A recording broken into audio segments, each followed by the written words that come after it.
Hello guys, nakikita nyo ba yan? Ang mga itlog. Yes, itlog po yan.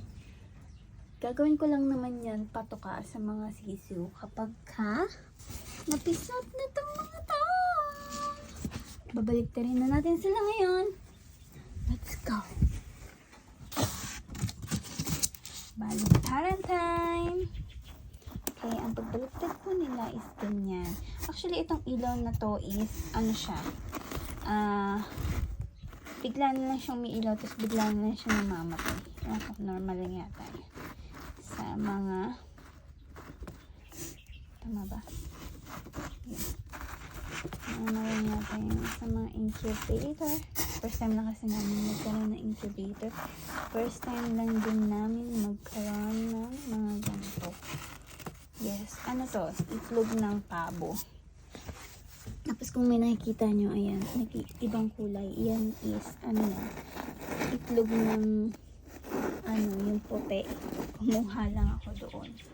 Ang tatlo. Tapos nilagay ko dito. Ayan. Cage. Panilitan natin sila. Iniikot ko to everyday. Everyday ko siyang iniikot kasi dapat yatang ikutin. Kasi yun yung nakikita ko sa mga YouTube. Nag-aalaga ng mga ganito. So, okay. So, yan, guys. Sana pag lumaki sila, makita nyo sila. Konting ikot na lang. Itong ilaw ito, napaka-init na ito. Napapasok ko palagi sa kanya. Yan, itim na yan. Ibig sabihin niya, naikot na siya. Yan lang yung palatandaan na naikot na po siya. Kaya nilalagay na ito. Kasi bilog siya, diba? Para kasi ang itsura niya, bawat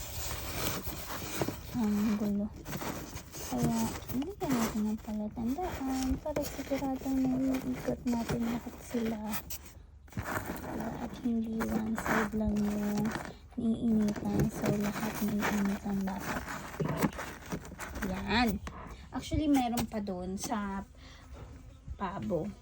Kasi hindi pa lang ginawa. Kasi mga parang 4 pa lang siya or something. Kailangan paramihin muna natin.